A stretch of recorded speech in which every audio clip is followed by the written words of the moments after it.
बार में कोई बात समझ में नहीं आती। तुझे मैंने बोला जाके मेरे लिए चाय बना और यहाँ पे खाना खाने की तैयारी कर रहा है। चाय कौन बनाएगा मेरे लिए? बेटा क्या है ना कि मैंने सुबह से कुछ नहीं खाया था, बहुत भूख लगी थी, बस खाना खाने के लिए बैठा था मैं। पूरे दिन ठूसने का ही काम करना है तुझे? एक काम बोला मैं जाके चाय बना दे मेरे लिए, तुझसे वो भी नहीं हो रहा है। बैठे बैठे बस रोने तो रोना बस है। अब जाकर मेरी चाय ठीक है। ओ ये जो कचरा भी खेरा है वो कौन खाएगा? कि तेरा बाबू खाएगा कि या मैं उठाऊं? उठाते तुमकी चाय बना के लेके आई हो, चला।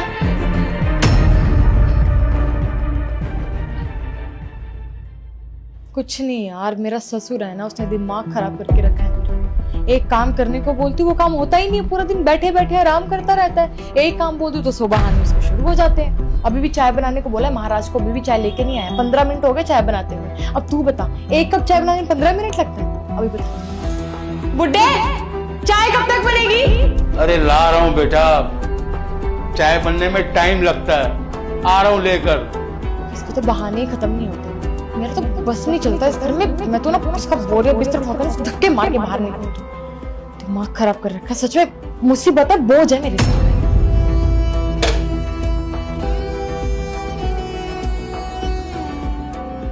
हाथों में मेहंदी लगी हुई थी जो इतना धीरे धीरे काम कर रहा है। बेटा चाय बनाने में टाइम लगता है, चाय तो बना रहा था, लेकर तो आया हूँ, लो। ओ हेलो, तुझे बोला मैंने जाने के लिए? यहाँ पे खड़ा रहे चुपचाप।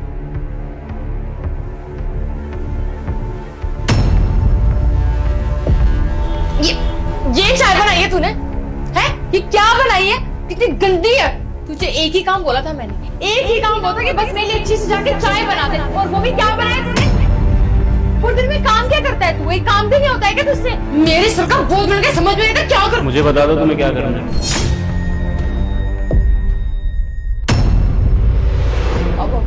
मैं बस पापा जी को यही बोल रही थी कि अब चाय ढंग से बनानी चाहिए। वो मैं झाड़ू पोछा लगा रही थी ना, तो पापा जी काम नहीं कर रहे थे, तो मैंने सोचा कि मैं इनको चाय बनाने के लिए बोल दूं। तो बस चाय बनाने के बारे में बता रही थी मैंने। शायद मेरी बात तुम्हें समझ में नहीं आ रही कि मैं क्या पूछ रहा हूँ। मुझे बता दो तुम्हारे मन में क्या है, क्या करना चाहती है मेरे पापा के साथ। और मेरे सामने सफाई देने की ज़रूरत नहीं है। मैं प्यार से इसलिए बात कर रहा हूँ क्योंकि एक टाइम पे तुमसे प्यार किया था मैंने, विश्वास किया था। तुम्हारे सामने बस एक शर्त रखी थी कि तुम्हारी खुशियों का मैं ध्यान रखूंगा, लेकिन मेरी पापा की खुशियों का ध्यान तुम रखोगी। क्योंकि काम के सिलसिले में मैं बाहर जाता था, तुम्हारा ध्यान मैं रखता था, पैसे मैं कमाता था। क्यों? क्योंकि मैं नहीं चाहता था कि कल को एक लड़की घर में आए और वो किसी भी चीज़ों को स्ट्रगल करे, किसी भी चीज़ों के स्ट्रगल को फेस करना पड़े, है ना। इसलिए बाहर जाके मेहनत करता था। अगर मैं तुम्हारी खुशियों का ध्यान रख सकता तो एक छोटी सी शर्त ही मानी गई। मेरे पापा के साथ ये सब किया तुमने।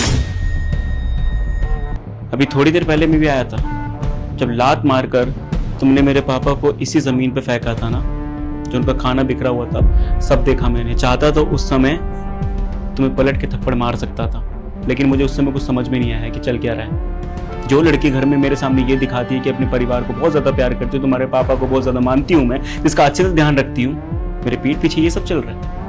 आज तो ऑफिस की जल्दी छुट्टी हो गई थी, इसी वजह से घर जल्दी आया कि अपनी फैमिली के साथ मैं बाहर रेस्टोरेंट में खाना खाने जाऊंगा। लेकिन शायद मुझे कुछ और ही देखना था, और भगवान दिखाना चाहता था मुझे, ये दिखाना चाहता था कि किसी पे ब्लाइंड ट्रस्ट नहीं करना चाहिए, किसी पे इतना विश्वास नहीं करना चाहिए, किसी से इतना प्यार नहीं करना चाहिए, क्योंकि वो धोखा जरूर देता है। महक, मुझे बस ये जानना है कि तुमने ऐसा किया क्यों? क्या बिगाड़े मेरे पापा ने? हाँ तो कुछ गलत नहीं किया मैंने।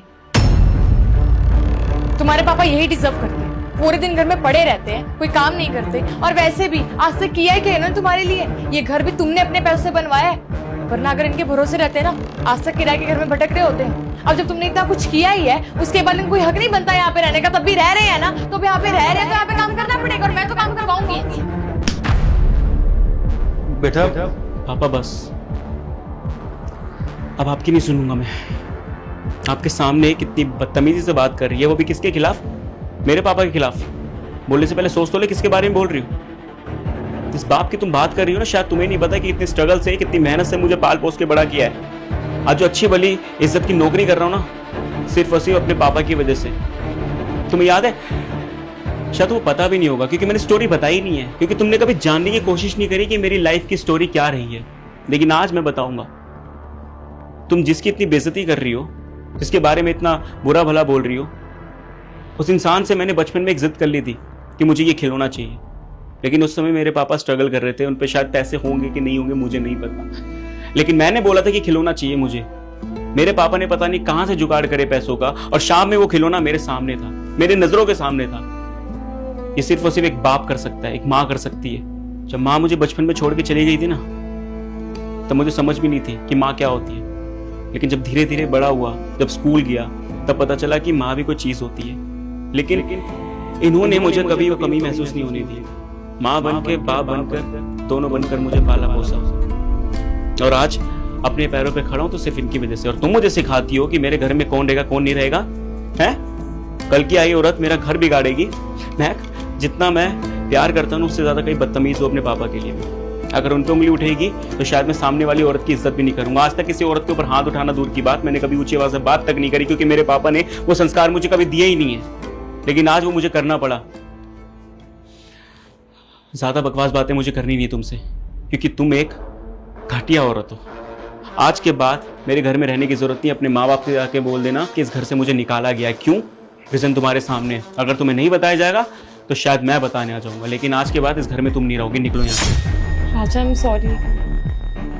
पापा जी, आई एम सॉरी।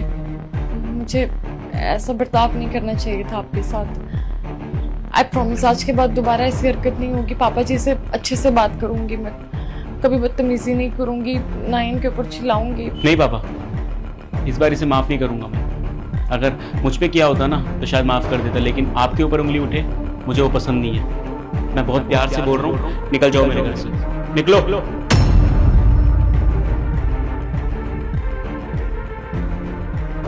पापा, आई एम रियली सॉरी। कहीं ना कहीं गलती मेरी थी। अपने काम में इतना ज़्यादा बिजी हो गया था कि शायद अपने बूढ़े बाप को पूछने तक भूल गया था कि आप कैसे हो, आपने खाना खाया नहीं खाया। आपके चोटों के निशान देख के मुझे ऐसा लगता था कि शायद आप ऐसे गिर जाते होंगे, आपको दिखाई नहीं देता होगा, आपकी नज़रों में नहीं आती होगी वो चीज़ें। लेकिन अब समझ में आ रहा है कि इसके पीछे था कौन। लेकिन आज के बाद ना आपको कोई तकलीफ महसूस नहीं होगी पापा। अपने काम के साथ अपनी जिम्मेदारी में निभाऊंगा, अपने पापा की जिम्मेदारी अच्छे से निभाऊंगा, आई प्रॉमिस। लेकिन मुझे माफ़ कर देना। आपने खाया कुछ? अगर नहीं खाया ना तो आज दोनों बाप बेटे ना साथ में बैठ के खाएंगे। अभी लगा तो खाना।